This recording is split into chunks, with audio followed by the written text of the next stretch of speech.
Welcome in to News and Views with Tom Lamprecht. The stories you've heard and the ones you need to hear. To those who carried out this attack, we will hunt you down and make you pay. Both presidents bear blame for this. This tragedy would not have happened if I were your president. We will continue the evacuation. If he keeps with this deadline, this is very much not over on the 31st. The worst thing we've experienced during President Biden's time in office. This absolute debacle. Your life, your values, your voice. This is News and Views with Tom Lamprecht on Talk 96.3 and 103.7. All right, welcome in. It is News and Views for a Friday. Joe Biden doing his best imitation of Arnold Schwarzenegger. We will hunt you down and make you pay. Come on, man. You're a joke, Joe. I mean, does anybody think, A, that your word is any good, and we will hunt you down? Oh, yeah. You're going to be leading the pack, right, Joe? Oh, my. You know, it's Friday, and if you would like to vent today, I'm going to open up the phone lines, and we'll get as many of your calls on as we can, 561-8255. There's a lot to vent about, and I've got plenty of stuff to vent about. So I mean, we don't have any shortage of material here. But if you want to call in and vent, we'll get you on the air. 561-8255. Interestingly, there is a hurricane about ready to hit New Orleans again, and it's about 13 years to the day, I think. No, 16 years to the day that Katrina made landfall as a Category 3, 125 miles an hour. And this one is Ida. Is that the name of this new one? Yeah. Hurricane Ida. And it is looking to point right at New Orleans. Looks like winds will be 120 miles an hour. It, again, will be a Category 3. So Louisiana Governor John Bel Edwards declared a state of emergency yesterday, warning residents to make preparations. There's all kinds of people lining up buying groceries, sandbag filling, and all that good stuff. Interestingly, it is 10 years to the day that Hurricane Irene hit eastern North Carolina. Do you remember that one? It impacted places like Atlantic Beach, the Outer Banks. It was a mess. It was only, when it hit, it was Category 1. But 10 years to the day, 10 years ago today, Irene hit eastern North Carolina. 561-8255. I am opening up the phone lines. If you want to vent, you can. Terry's on the line. Hi, Terry. Hey. I'm afraid if I get started venting, I won't be able to stop. I won't be able to contain what I say. So right. I just really have a comment. I was thinking about everything going on here as of late, and it really struck me as we're coming up to the anniversary of 9/11, the difference between the country's attitude 20 years ago and the country's attitude apparently now. 2,605 Americans, U.S. citizens, more people than that died, but I looked it up on online. 2,605 people died on 9/11, and we went to war. We have been 20 years trying to prevent this happening. We've hunted down the perpetrators, and now our commander-in-chief expects Americans to see that number or more as just, hey, that doesn't matter. Let the terrorists have their way with them. Yeah. That is how far this country has fallen in 20 years. No, you're right. The other thing that I found really curious about Joe Biden is the fact that he wanted to make sure that we were out of Afghanistan by September 11th. I mean, that was his date. He wanted it on the 20th anniversary of 9/11. And I've always found that extremely bizarre because that is a victory for the bad guys. I mean, when they attacked the World Trade Center and, went down in Pennsylvania and attacked the Pentagon, that was a deliberate date in which they wanted to celebrate the demise and the destruction of the United States of America. And to turn around and point to 9/11 as the day that we're going to officially get out of Afghanistan, everything is left behind, that is a day of mourning. It's not a day of celebration. The only people that are going to be celebrating, and granted, I think everybody agreed we didn't want to be over there, but we wanted to leave in a proper way. And again, I still say we should have kept the Air Force base over there.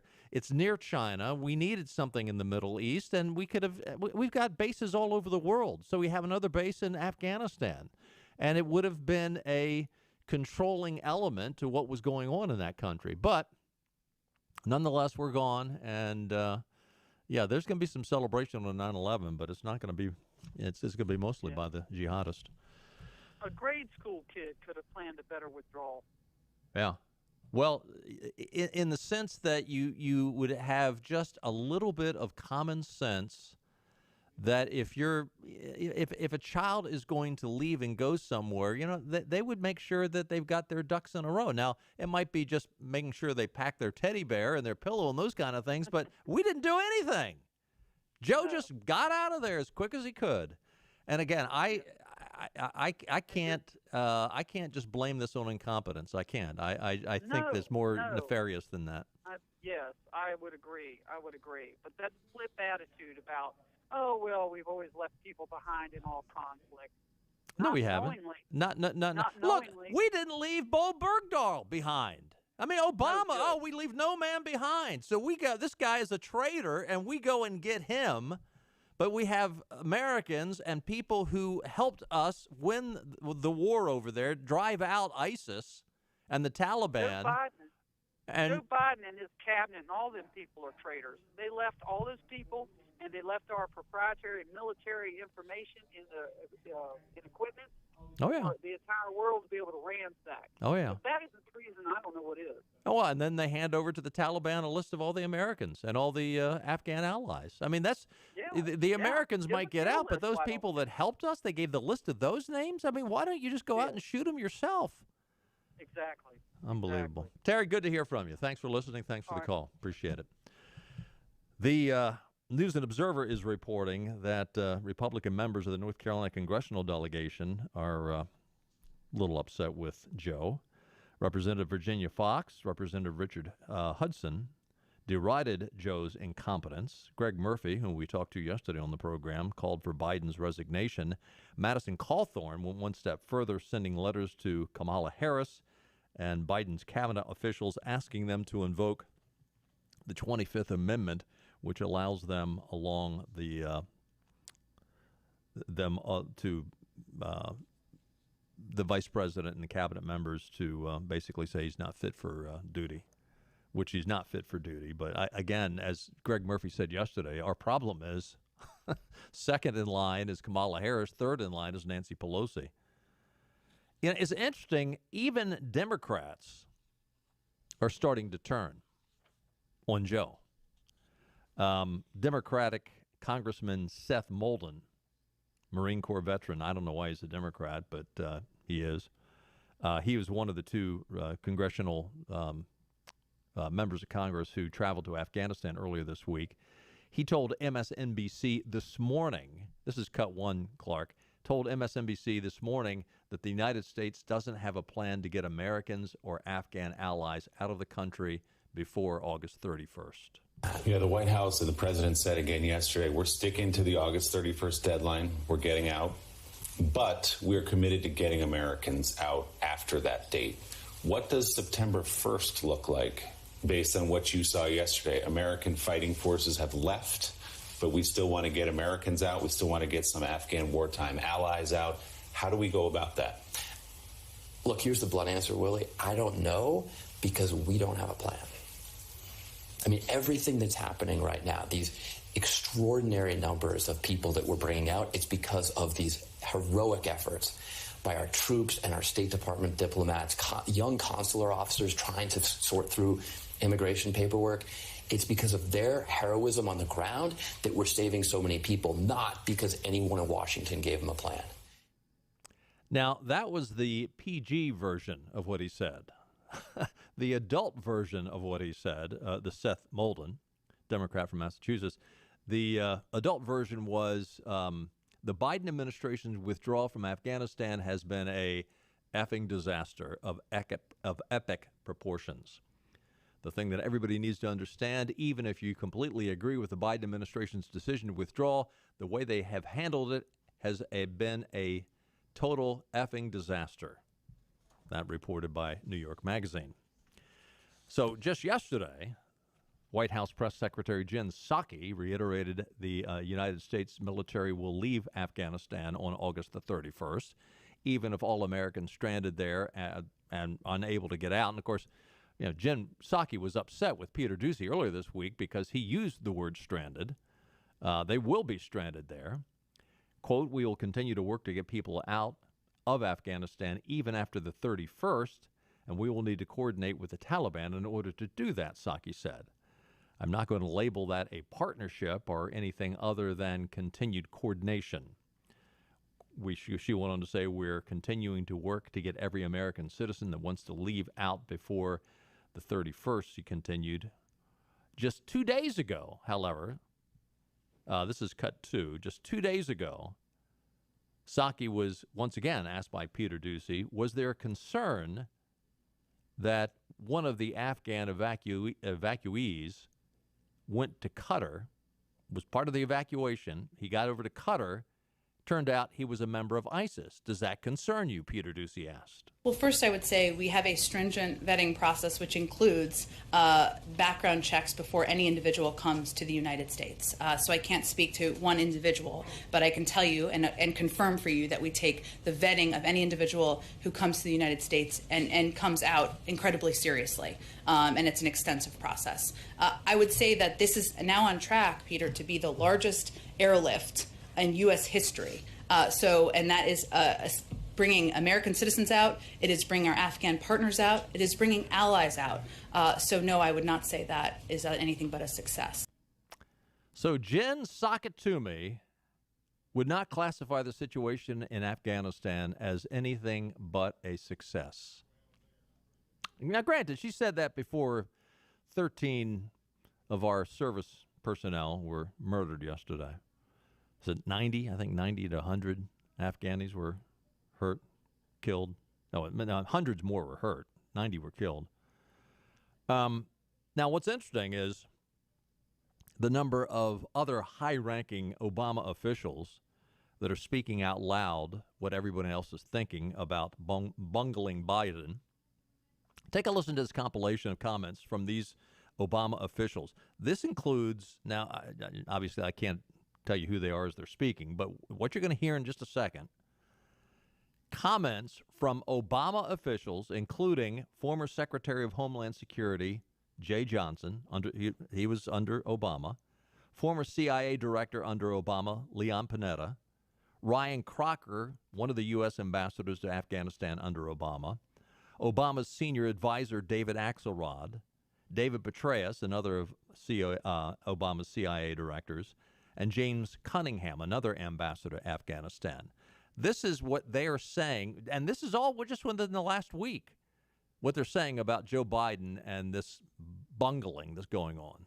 This Afghan government was going to collapse rapidly because of the way in which we got out. I think of John Kennedy and the Bay of Pigs. It unfolded quickly, and the president thought that everything would be fine, and that was not the case. It has created a global crisis, quite frankly. You cannot defend the execution here. This has been a disaster. Well, they clearly were caught off guard by the events over the last 72 hours. How his decision was made to withdraw, but then its execution, which has been so far catastrophic. Our national security is threatened. This is a Dunkirk moment, or perhaps a Saigon moment. This tragedy was completely preventable. Nobody wants the Saigon image, and obviously we ended up with another Saigon image. It's kind of like the Dunkirk evacuation. We do have to regard the recent turn of events as creating a real risk of another terrorist organization, whether it's ISIS-K, Al-Qaeda, trying to reestablish a foothold in Afghanistan. It's a really rough time. It didn't need to be this way. The fact that there was little to no real planning done. I'm left with some grave question in my mind about his ability, speaking about the president, to lead our nation as commander-in-chief, to have read this so wrong, or even worse, to have understood what was likely to happen and not care. admit the mistakes that were made. So they were behind the curve from the beginning of the announcement. The situation is absolutely heartbreaking. It is tragic. It's disastrous. And the execution in particular does not speak to competency. They will provide a safe haven for al-Qaeda. It's a failure, and he needs to own that failure. He's the commander-in-chief. It has emboldened violent Islamic radicals. So they might be doing a little bit of high-fiving. Yeah, those are all Obama officials. And remember what what Obama said about Joe Biden back in 2020 during the presidential primary. Don't underestimate Joe's ability to blank things up. Yeah, that's what Obama said about, and he tried to talk him out of running. But he ran. Now, here's the question. Why are the Democrats now turning on Biden? And now I know not all of them are. I mean, you still have Nancy Pelosi, and she's about as far gone as Joe Biden is. I mean, if you put both their brains together, you might come up with a 0.5%. But there's enough there that are turning on Joe that it grabs your attention. Now, I hope that they are truly concerned about America. I hope they're concerned about our safety. I hope they're concerned about the basic rule of law. I hope they're concerned about common sense. I hope they're concerned that our country doesn't completely crash and burn. I hope that they're seeing this disaster for what it is. I hope they see his incompetence and they truly want to save America from more coming disasters. You know, I hope that is their motivation. However, my instincts are that their motivation is much more ominous. Frankly, I think Joe is being played for the senile old patsy, the fall guy. He will be the ultimate butt of the joke. You know, come on, Joe, yeah, run. Yeah, we'll build you up, pat you on the back. Yeah, we'll tell you, well, you're doing great, Joe. Yeah, we're behind you, Joe. And the whole time they know that the guy can't string two sentences together. I think we all know that the actual decisions that are being made about Afghanistan, decisions made about the southern border, decisions made about overspending, ignoring the looming debt and inflation. I remember what Joe said just a couple of weeks ago. We've got to pass these infrastructure bills so that we can keep inflation at bay. Total opposite is going to happen. But we know that Joe isn't making these decisions. He's not. But he makes for a great fall guy. I mean, enough naive, useful idiots bought into the idea that Uncle Joe was going to make everything right for America. And remember all the progressives that ran against Joe that weren't electable. Kamala Harris wasn't liked. You had Crazy Bernie, who was an out-and-out communist. By admission, he wasn't going to win. You know, you had the gay mayor from Indiana. He had no experience. He wasn't going to win. I mean, you looked at who was right. Now, there might have been one or two others that were in. Well, you know, the Bloomberg. People thought maybe he would. But frankly, I think the reason why they picked Joe and not somebody like Bloomberg, who was electable, but not they couldn't manipulate Bloomberg. They could manipulate Joe from one end to the other. Let's elect him.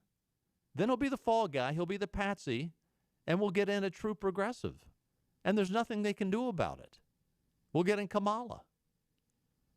I would like to think that that these people that are turning on Joe have America's best interest at heart.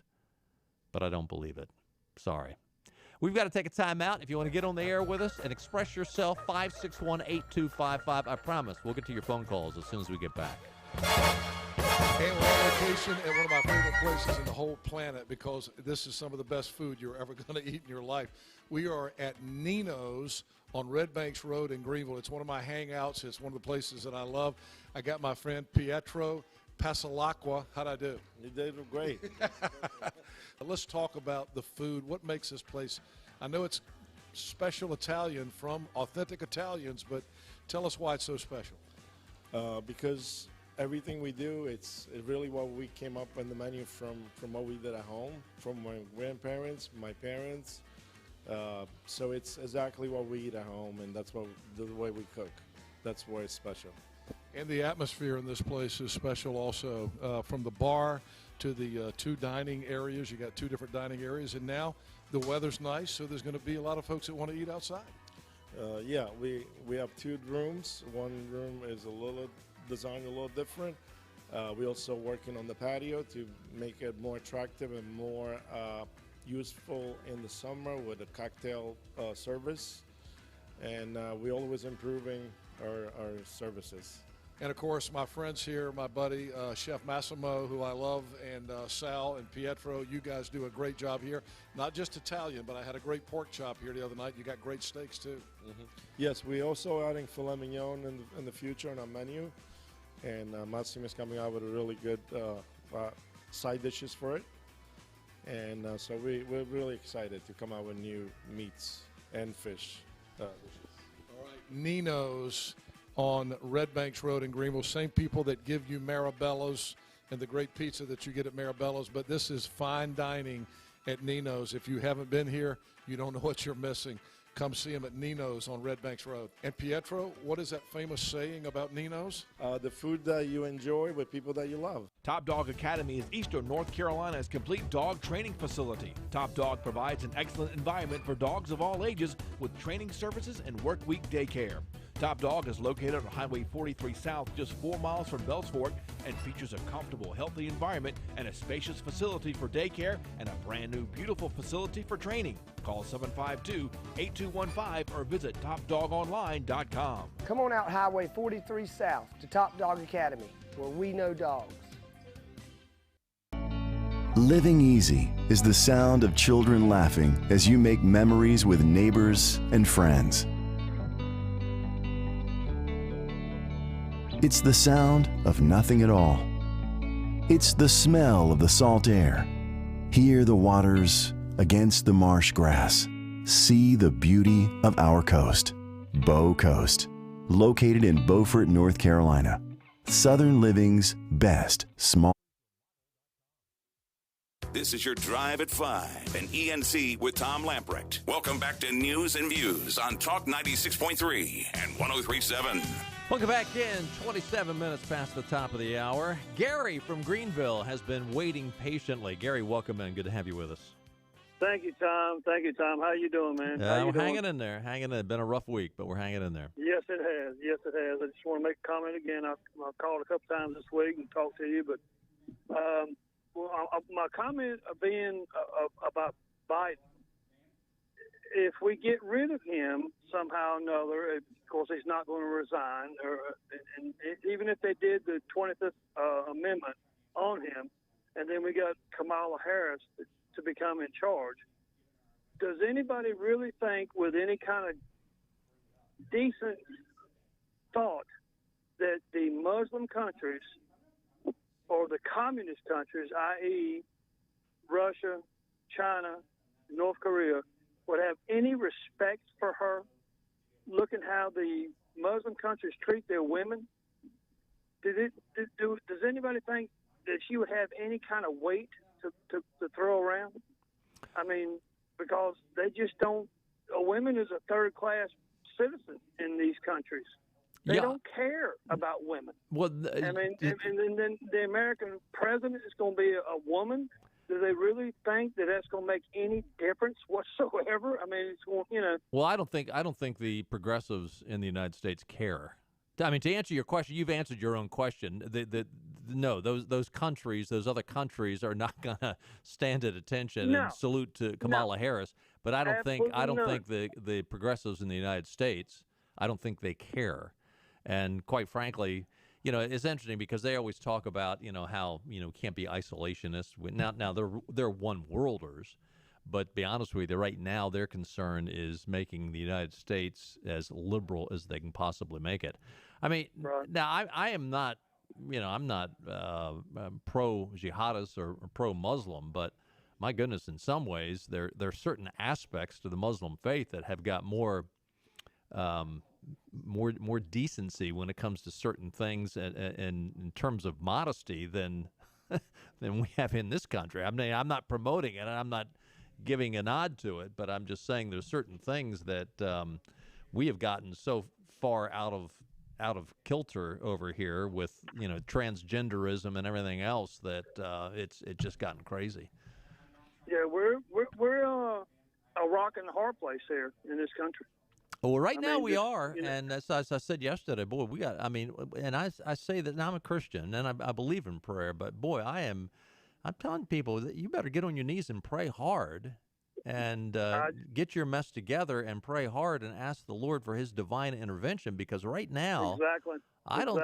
And look, the Lord can do it. I mean, He can do it in the snap of a finger. Yes, He can. He can do anything. Yeah, that's for sure. And we better get serious about who's in charge of this country, and if you want to see some changes, I think we need to get on our knees. I just hope and pray that these people are seeing this now. I think God has allowed these things to happen to wake the people up, to see just what the deal is. Because we need people in charge that can be in charge and take the reins here. The 2022 elections, I hope and pray that Republicans, even though I don't like a lot of them, can take over and get rid of some of this liberal ideas, because we're in trouble. Yeah. We are in trouble because we don't have no leadership whatsoever, and the rest of the world knows that, and they're going to take advantage of that. And if she was ever taking charge, oh my goodness, I have no idea what can happen then. So anyway, that's my comment. Yeah, I appreciate it, anyway. Gary. I appreciate the call. It's interesting because Terry, the first caller, was talking about how things have changed in 20 years since 9/11 happened 20 years ago. And remember what happened right after 9/11. The churches were filled. I mean, the Sunday after 9/11, the churches across the country were filled. The synagogues were filled. And people had this hole in their heart and this ominous feeling of, is this the end? And yet within about a month, the churches were back down to, the regular capacity. And, that was a wake-up moment, but we quickly went back to sleep. And I don't feel like the people are as awake right now over what's happening in our country and what is happening over in Afghanistan. I don't think they're as awake right now as they were back 20 years ago during 9/11. But I think the situation right now, granted, the enormous loss of life, losing 3,000 people within a couple of hours was, that tragedy was horrendous. And I'm not taking anything away of that. But in terms of how I feel like our country is in jeopardy right now, I think it's much more ominous now than it was 20 years ago. 561-8255. Let's go to, is it Greg? Let's go to Greg. Hey, Greg, how are you, sir? Actually, it's Craig. Craig, I'm sorry, Craig. That's close enough. I'm on my way right now to the VFW in Jacksonville. It's a special hurt there right now. Oh, I'm sure. Yeah. And but going back to the 25th Amendment, let's just stop talking about it. That's never going to happen. I mean, I'm a realist. I mean, it should happen, but it's not going to happen. So let's just move on and accept what we have. I mean, it is what it is at this point. Well, let me ask you this: do you think it's possible? And I'm just throwing this out there. I don't have any inside information, but do you think it's possible that Joe was a part of this from the get-go, and he might resign? And that he, the whole deal was, Joe, we know you're not capable of, we only want you to serve for somewhere between 6 months and a year, and then you can resign, you can go back and go back to Wilmington and, take all the naps you want. And that way we can get a real progressive in there. I don't think that's beyond the pale. I think it's a possibility. Well, I'll tell you right now, if that's true, and that's found out to be true, then that guy should be tried for treason, and treason is punishable by death. That is absolute excoriating accusation, and I know I do not think it, but then again, that guy's so clueless, he might have people doing that behind his back, and then not even realize it. Right. Now, and again, is he a patsy and he's just going to fall into line? I mean, I think Joe's so manipulable. I mean, I think they could come in and say, Joe, this is the best for you. This is the best for your wife, Jill. This is the best for the country. This is the best for the democracy. This is the best for the Democratic Party. And I could see Joe folding and saying, and plus they would promise him all kinds of goodies. And of course, he's got all the goodies he wants from China anyway. Well, but look at his speech yesterday when he invoked his son's death. Yeah. And implied it was part of Gulf War syndrome. Yeah. That was almost unconscionable because the only reason his son joined the military was for political comfort for him. That's the only reason he joined. I did 20 years in the Navy. I got shot at. And for him to say that and to impugn all the military that went through the Gulf War and who really do have Gulf War syndrome, that is unconscionable. He should be ashamed, but the man hasn't had There's no shame there. There's no shame there. I mean, he lost that decades ago. Yeah. All right, I'll let you go. Craig, thanks for the call. Appreciate it. Thanks for your service, too. 561-8255. Let's go to Ken. Hi, Ken. Hey, how you doing? Doing well. Good to hear from you. Good. I don't think you're giving Biden enough credit. I mean, after all, he took care of Corn Pop, and he was going to take Trump out behind the schoolhouse and whip his butt. Well, that's true. I've forgotten about that. Yeah, maybe he is. Yeah. Maybe that is his inner Arnold Schwarzenegger. What are we talking about? I mean, the guy's he's tough. He's tough. He shoots his shotgun off the back porch and scares criminals away. Well, when he puts those aviator glasses on, I mean, he does look pretty tough. I mean, yeah. He, got to give the guy credit. I think he's the greatest gift to the Republican Party since Jimmy Carter and Barack Obama. I mean, well, listen, just, I want to keep him there. I want to keep him there, and I want to hear him every single day because he's just digging the hole deeper for those liberal progressive guys.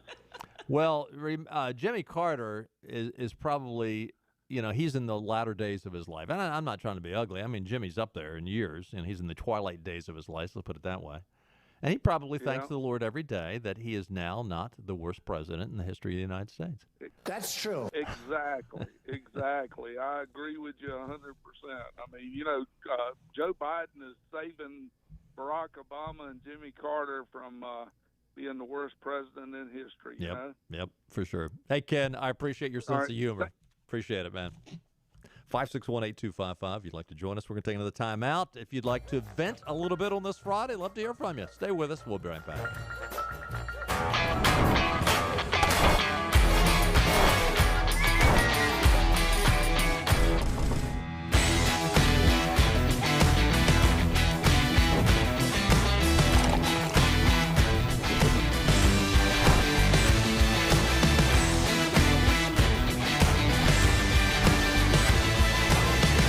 Break the chain.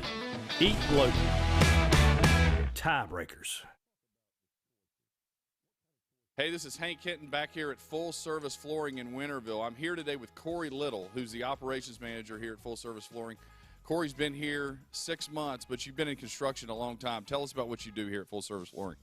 Yeah, I got over here about 6 months ago. I've been in construction for, like I said, a little over 20 years, and I've known Tim for a long time now, and he's brought me over here to see what new kind of things I can bring to the store and to our customers. And I'm in charge of scheduling, and I don't know what else. I'm in charge of everything. It seems like we work together as a team and try to pull it all together. I might do a measure one day and do a commercial floor the next day, but we just kind of all work together and pull it all together at one time.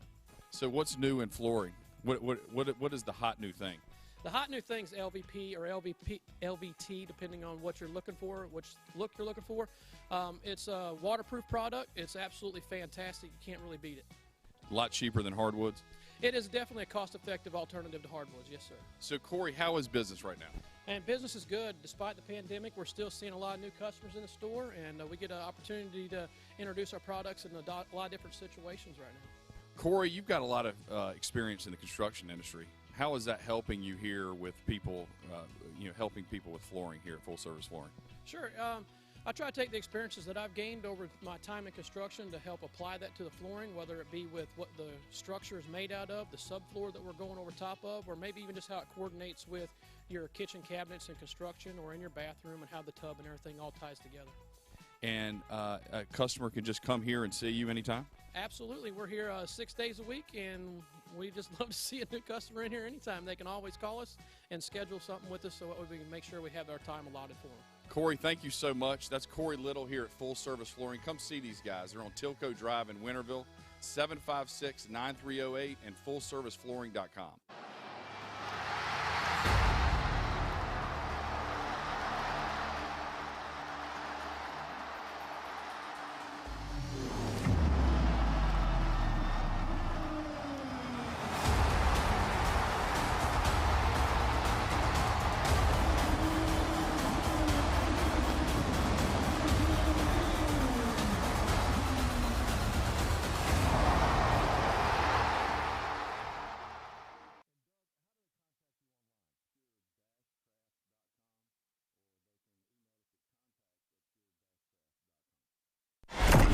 A collection of question marks. There's a lot of questions. Why? How? No logic, no reason, no explanation. Just a prolonged nightmare. Worst nightmare of their lives. This long nationwide nightmare. We'll start collecting clues as to the whys, the whats, and the wheres. Neighborhood by neighborhood. Literally knocking on doors. This is your worst nightmare. The nightmare. It would be a nightmare. Worst nightmare. We will not end the nightmare. We'll only explain it. Explain to us. Because this is News and Views with Tom and Benny on Talk 96.3 and 103.7.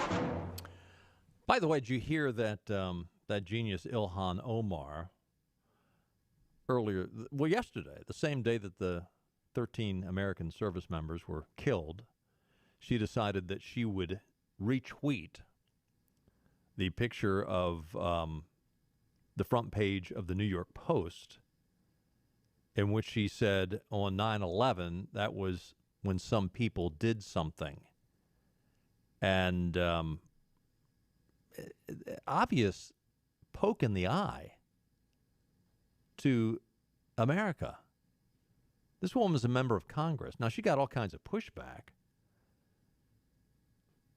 But remember back, I think it was back in 2019, she was on Face the Nation, and they asked her, do you understand why people were found your comments offensive when she said, some people did some things? That's what 9/11 was all about. Her response had a lot of buts in it. She said, so 9/11 was an attack on all Americans. It was an attack on all of us. And I certainly could not understand the weight of the pain of the victims, of the families of 9/11, how they must feel. But I think it's really important for us to make sure that we're not forgetting, the aftermath of what happened after 9/11. Many Americans found themselves now having their civil rights stripped from them. And so what I was speaking to was the fact that as a Muslim, not only was I suffering as an American who was attacked on that day, but the next day I woke up as my fellow Americans were now treating me as suspect. Well, Ilhan, the truth of the matter is you have consistently sounded extremely sympathetic to the jihadist and extremely cavalier to Americans that want to defend their liberty and their freedoms. So why shouldn't we suspect you with great certainty? Yeah. we ought to look to you with suspect. 561-8255. Let's go to Catherine. She's in her car. Hey, Catherine. Hey, Tom. Love your show. Well, thank you, ma'am. I just want to say that, in my opinion, Obama is running the country right now. So this is exactly what he would want. And two, I think they miscalculated and thought they could get away with blaming Trump. And while I've heard people blame him, there is more pushback than they expected. And as far as Ilhan goes, we all know where she's coming from. Exactly. She's on the wrong side of this issue. Unbelievable she's in Congress. Unbelievable. Yeah. They want to push back on Trump, but they really can't because it's so obvious. I mean, it's so black and white. It's not, it didn't just, the pendulum swung completely the other way. I mean, you look at the border, you look at Afghanistan. It was just, it's not debatable, and there's no way they could. I mean, now, just yesterday though, or was it yesterday or 2 days ago? He did try to come out and, he said, I inherited just a terrible situation over there. No, you didn't. You inherited a great situation. Right, and if it was a bad plan, what, you follow it because it was a bad plan? Come on. Well, no, but he didn't follow. He didn't follow Trump's plan. No, That's he the didn't. point. I know he didn't. But I'm just saying. I had someone at work say, "Oh, this is all Trump's fault," and I said, "Oh, so you think Trump had a bad plan, so Biden just follows it? What sense does that make?" Well, and again, as we said, and one of our callers said yesterday, well, listen, he didn't have to follow that plan. He certainly didn't follow Trump's plan at the border. I mean, exactly. Catherine, thank you for the call. Anyway, Appreciate it. no 561-8255 if you want to join us. Have you had trouble with your mail?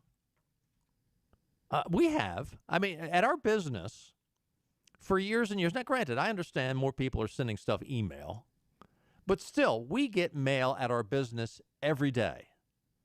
Some days we did for years. Some days it would be a bunch of mail. Some days it would be junk mail. Some days it'd be a little bit of both. But have you noticed that you're not getting mail?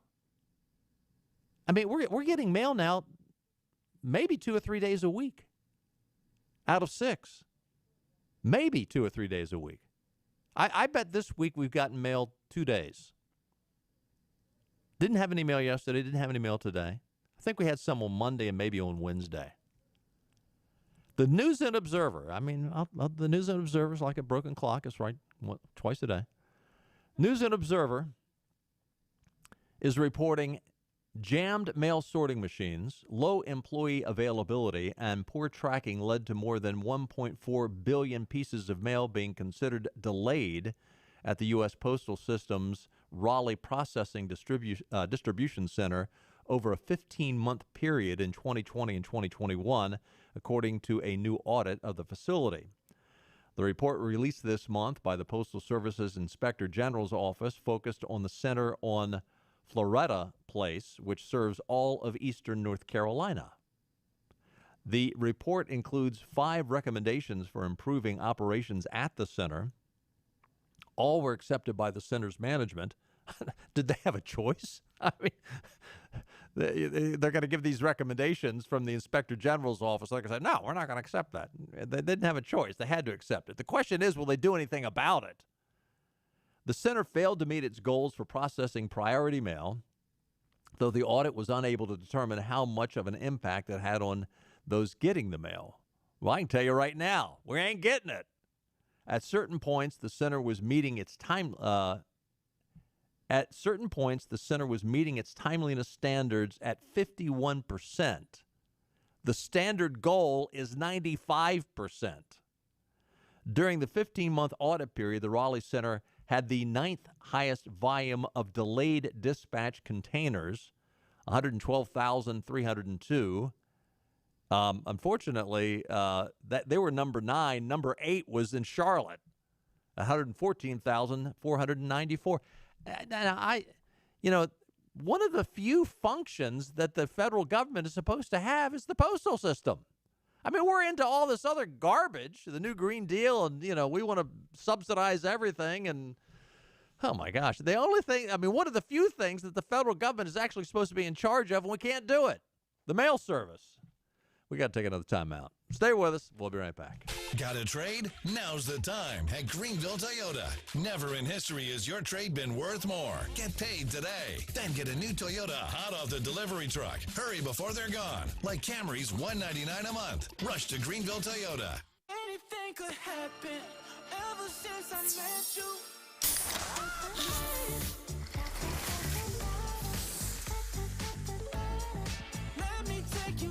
Introducing Pepsi Mango.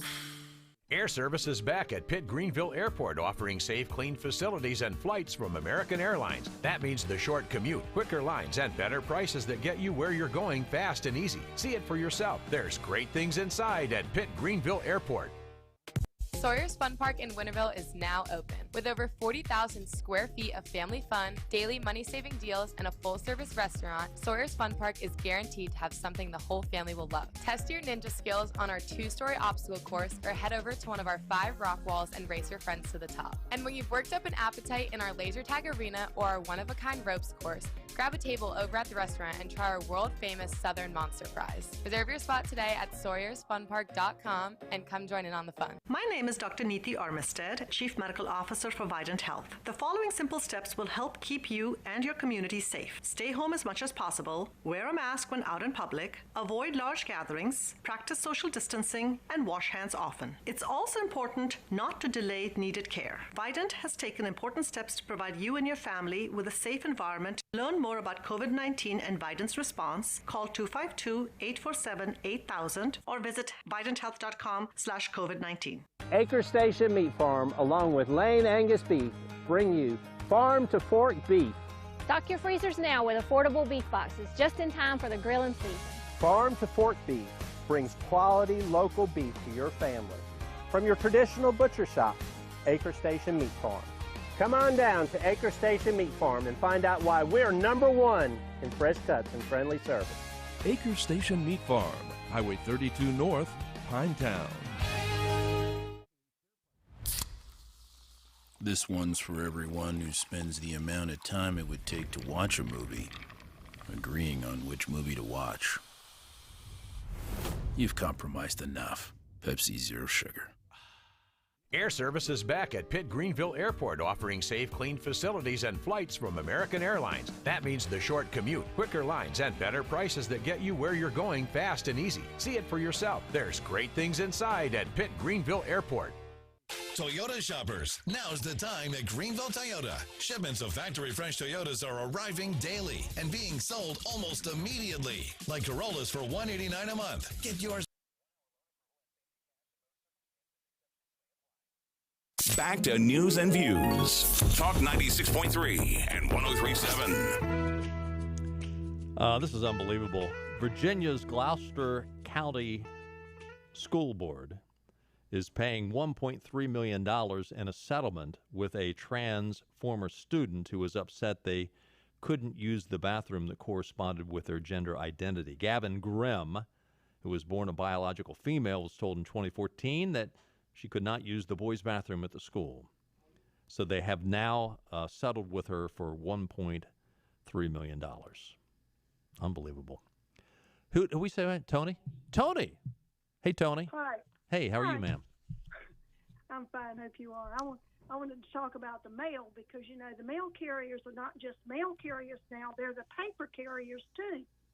So really, we should at least get paper every day, get mail every day. The paper is delivered. Yeah. So, I mean, I don't know if you have your mail delivered at your office. We do. It's delivered, and, well, it used to be delivered to our office. If you remember, a month ago, here at the radio station, we received a Christmas card. If that says anything. What year? That was timely. That, I'll look into that part. Was that early or late? Yeah. Oh, that was, yeah, right? I'm sure it was late.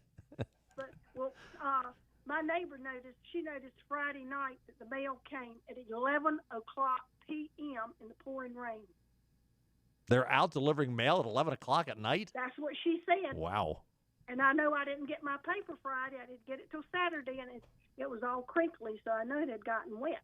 Well, not only that, but we're subsidizing Amazon. What is with that? I mean, there's no way that it's crazy. I mean, I'm about ready to quit getting it because, you know, you don't know when the mail's going to come, and so, you know, you don't have your paper in the morning like you like to eat. Well, what paper are you subscribing to? What paper was it? Daily Reflector. Well, hey, what were you using it for? Circle back on that one. I know. There's a few. I like the Bless Your Heart and some of the public forums. There you go. There you go. But, you know, I liked it when I was eating breakfast, and so you can't do that anymore. I mean, you can't read the Daily Reflector and eat at the same time. Come on. That is not anymore because I want to be careful to keep my hands clean. You know? Thank you, Tony. Appreciate the call. The Daily Reflector, they're nice. Okay. No, they're not that liberal. Harvard has got a new chief chaplain. He's an atheist. Do you realize Harvard was started by the Puritans? And their new chief chaplain is an atheist. That's an oxymoron, isn't it? The Asheville Citizen-Times is reporting, quote, Senator Tom Tillis told a conservative local business group that the anti-pandemic measures should focus on getting North Carolinians vaccinated, not on migrants at the United States-Mexican border.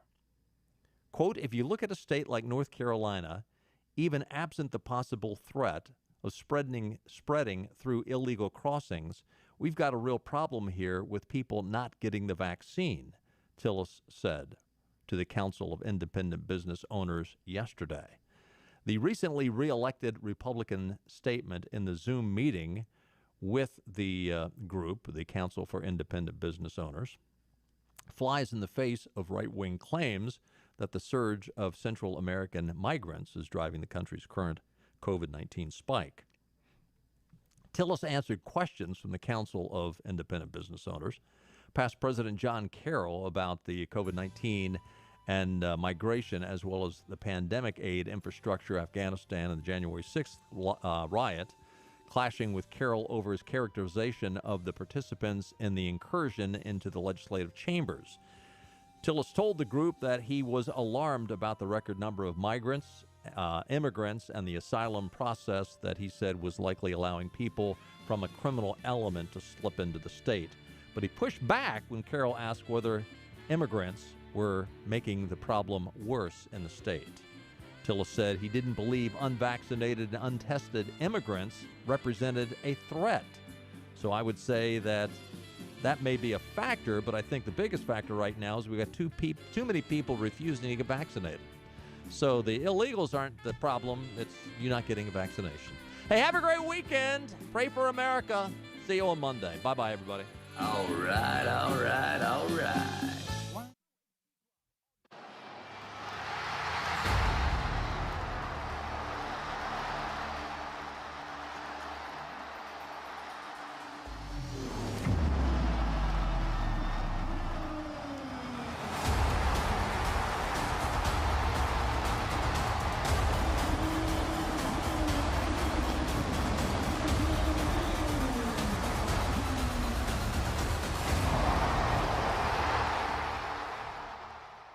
We're on location at Fabric and Home Furnishings, and I'm back with my friend Lisa Pendry.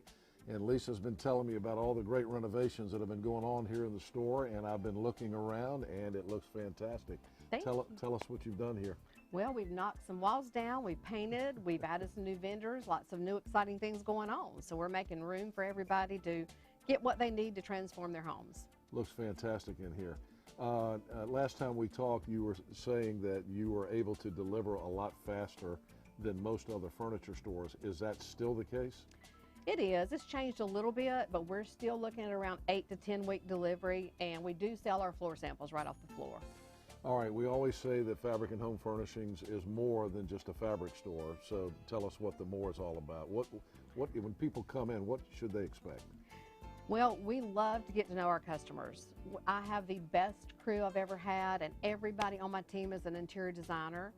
So we offer in-home design service, which we always have, but now they can each come out to your home after they work with you in here, figure out what's going on in your residence or your commercial property to pull it together and help you make everything beautiful. You got great folks here. I do. I can tell you, I haven't gotten to know them. It's like a family when you come in here, and everybody gets along well, and you can tell that these guys and gals really know what they're talking about when it comes to interior design.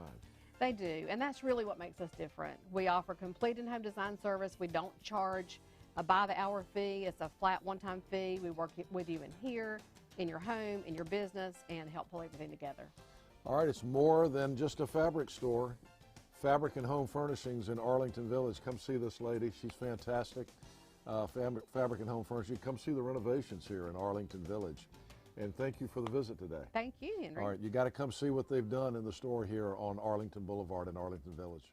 Anything could happen ever since I met you.